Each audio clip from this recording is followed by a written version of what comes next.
Yes, Redison TV kwoli webali kubanga okyagoberera yonna gyosinzira okubanga gyotulabira kyokola kya mutawana nnyo kakati gwatanaba kubanga osubscribinga nyongera okujjukiza n'okusaba nti kirira wansawo olaba ekigambo subscribe kikwateko kwata kade aka notification oberenga tomisinga nsonga yonna ensonga za Ssaabasajja Kabaka zirabika zikyalanda waliwo bannayuganda abatali basanyufu ono nga agamba ngenda bikuwa ebigambo bye obyewulirire gwatanaba kubanga osubscribinga kikole ensonga nga zino oberenga tozimisinga abantu bagamba nti newankubadde kale buli muntu yenna alwala ne Ssaabasajja Kabaka tasobola kubanga alabikira mu bifaananyi bwatyo ng'afaanana bwatyo ate ng'ali Namibia wateeka okubanga waliwo ekitagatta wateeka okubanga waliwo ekitali kituufu bigambo bya muntu Ssekinoomu ngenda bikuwa obeere ng'obiwuliriza ono ng'agamba okusinziira ku ndowooza ye nti newankubadde Kabaka ayinza okuba ali mu ggwanga oba tali mu ggwanga naye wateeka okubanga waliwo omuntu akwasaganya ebyokwambala kwe wateeka okubanga waliwo omuntu avunaanyizibwa ku nnyambala ya Ssaabasajja Kabaka n'enfaanana gy'agenda okufaanana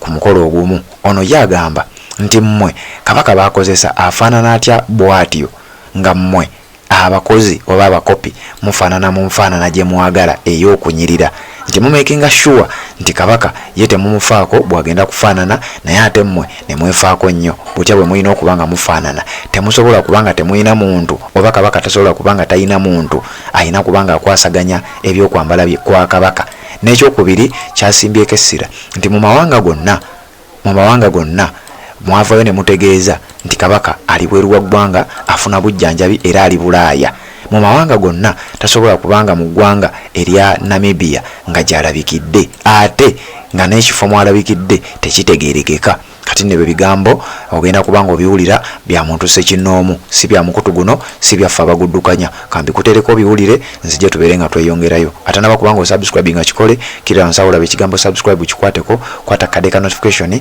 tweyongereyo. Assalamu alaikum warahmatullahi wabarakatuh.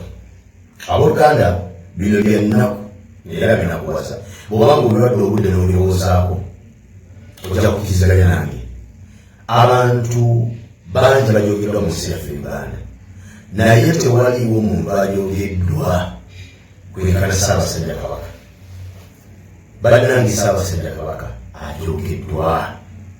ajolongeddwa at that extent. Ssaabasajja Kabaka y'omu ku basajja abasinga obugagga mu Uganda. Abamu bagagga olw'okukola nti bakoze nnyo ne bakiteekanya kino ne babba kino ne balyazaamanya kino ne bakompanya kino naye omugagga atakola nakola ng'ebyobugagga galina bimumala bumaze okwangala empaka lwanaafa nga takoze mulimu gwonna naye nga mugagga alina bwe kiyeetaaga naye olutunule bwafaanana olwaleero obwakabaka bwa Buganda bwe bwakabaka obusinga amaanyi mu bwakabaka bwonna obuli mu Uganda ekyo buli omu akikkiriza naye bwe kibanga kabaka w'obwakabaka obusinga amaanyi mu ggwanga bwatyo bwayisibwa bwatyo bwafaanana totawana kulowooza bwakabaka bwala busigadde kikyekuyitamu kino kikumala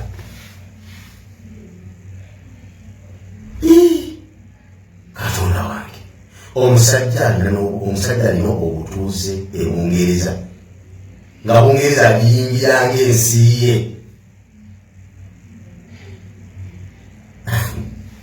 n'aba ng'anoonyezebwa ebbanga eryo lyonna ng'abanjibwa ebbanga eryo lyonna n'alabikira Namibia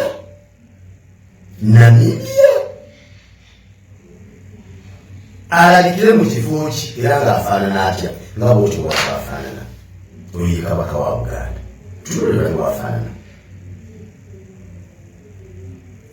naye bannange Katonda ono yeesigaliza obuyinza tunuulira boosi bwafaanana otunulire abakozi abalya ku ye basasula omusaala olwe bafaanana bali masuuti ga bukadde 5 bali masuuti ga bukadde 2 basiba ettaayi zakakadde just ettaayi tuna musajja twebayambadde ani akola ku puroguramu y'okulaga Kabaka eri Obuganda nga Kabaka alina kumulaga ng'afaanana bwatyo kigendera ki ekiremabega w'okulaga nga Kabaka ng'afaanana mu mbeera etunakuwaza n'akalaba Ssaabasajja Kabaka mu vidiyo ez'enjawulo ne mu bifaananyi ng'ebifo bya njawulo mu kijaketi ekyo. Ne Namibia era alabikiddemu eyo jaketi. Kabaka zaalabika emirundi egisinga obungi ng'ayambadde empale asibye omusipi nga ne fulayi bagikyamiza ebisayidi emu. Abaffe engoye ezituuka Kabaka mu nsi zaggwayo ze musobola omutungisiza n'azambala nga zimufiitika bulungi n'alabikako obulungi nga mmwe abakozi be bwemulabika bwe mutyo nga munyirira nnyo mu abakozi ba Kabaka. Mmwe mufuna mu kufaanana kwa Kabaka bw'atyo. Lwaki mutulaga Kabaka ng'alabika mu bifaananyi eky'obunyomofu bwekityo nga mumulabika mu bifaananyi bibaweesa kitiibwa nakulabika bulungi? Mwagala tukyayisa oli alabika mumulabika bulungi mutwagale mumwe bakabaka. Ffe tetwagala ngoye ezo, twagala muntu ali mu ngoye ezo. Niwe munaamwambaza ebisanja, oyo ali mu bisanja ye Kabaka gwe twagala. Nkimanyi nti omuntu ali kulevo nga Kabaka gy'aliko abeera ne badizayina be abamwambaza abamuteekera byagenda okwambala, naye ani ateekerateekera Kabaka byagenda okwambala? Nomutulaga Kabaka ng'ali mu bukambaasi n'ekisaati kyalegeza katona kinene bwekikiika bwisititi akikubye ekikalu. Nemukuba ekifaananyi ebidio nemukwata musajja watu nemunaga ebyensi bw'atyo nga bafaanana. Namibia gye mulugambo yakyaddeko okusinkana ani simanyi bamwita batya ambasada w'e Namibia ng'ali bw'atyo mu Niigiina. Mu ngatto eziri mu nsi tekyaliyo ngatto zituuka Kabaka alina kwambala bikanvaasi na Niigiina. Negyalabikirawo nti oyo yanti ye kingi ye Kabaka wa Buganda ng'ali mu Niigiina.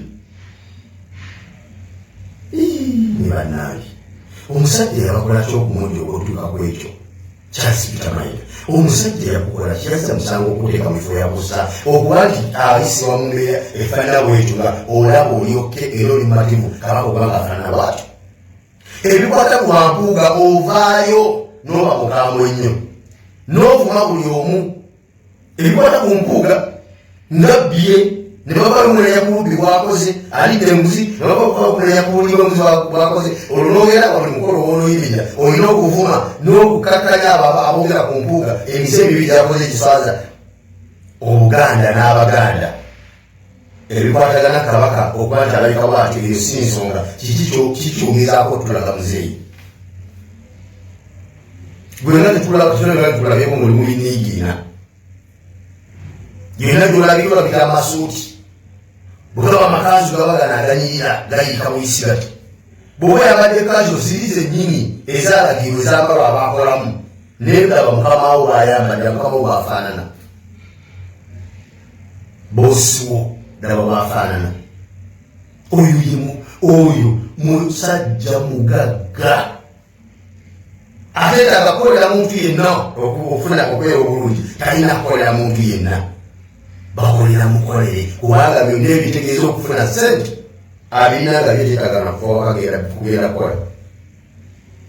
Alina gavumenti nnamba ng'erina kuweereza ye naye aba bwe muweereza bw'afaanana namwe abamuweereza bwetunule bwe bwe mufaanana bigatta.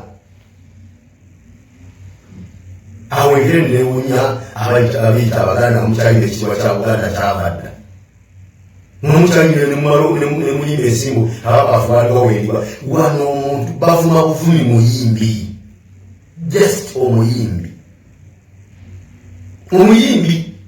ne babako kyebamugereko oluusi na kituufu nga bwe bakyogedde naye nga abawagizi be balaba kiswaza wadde yakikola nga kituufu ddala yakikola nga n'obujulizi bwe bulaga nti ekimwogerwako yakikola naye nga abamwagala nga kiswaza ne bavaayo ne bamudifendinga okugezaako okulaga ensi nti ekimwogerwako kikyamu wadde nga obujulizi bwe buli abantu babulina.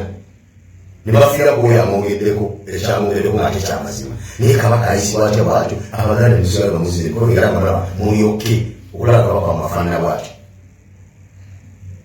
Temuddamu kulimba Kabaka era nze mmanyi Kabaka ndi so disappointed mu bayimbayiti b'Abaganda. Kibi nnyo. Yes, Red Zone TV kwoli webale kubanga okyagoberera ebigambo biwulidde ebyomukulu byayogedde naye nga okuviira ddala ku kifaananyi ekyo ekyalabise nga Ssaabasajja Kabaka batugamba mbu ali mu ggwanga erya Namibia nakuwadde ebikwata ku ggwanga lya Namibia simanyi oba okyajjukira kye nakuwadde ku ggwanga eryo erya Namibia nakubulidde wawe erisangibwa bw'obanga babadde otugoberera oteeka okuba nga wategedde buli kimu nga bwe kirina okuba nga bwe kyabadde. Eggwanga lya Namibia lisangibwa sayidi eyo wansi mu maserengeta ga Africa lirina booda ku ggwanga erya South Africa, amawanga nga Zambia n'amawanga amalala agali sayidi eyo. Kakati Ssaabasajja Kabaka gyali okusinziira ku kifaananyi ekyo ekibadde kitambula kyolabaawo ku mukutu ogwa Red Zone TV bw'obanga otugoberera. Maapu nagikuwadde bwetyo bwefaanana. Namibia eri eyo wansi eriraanye Botswana, eriraanye Angola, eriraanye Zambia, eriraanye n'eggwanga erya South Africa esangibwa wansi eyo mu maserengeta ga Africa. Bw'obadde otambula naffe ku mukutu guno ku lunaku lwajjo lwonna nabikuwadde oteeka okuba nga obimanyi. Webale kubanga okyagoberera tuwuliziganye ate mu updates eziddako.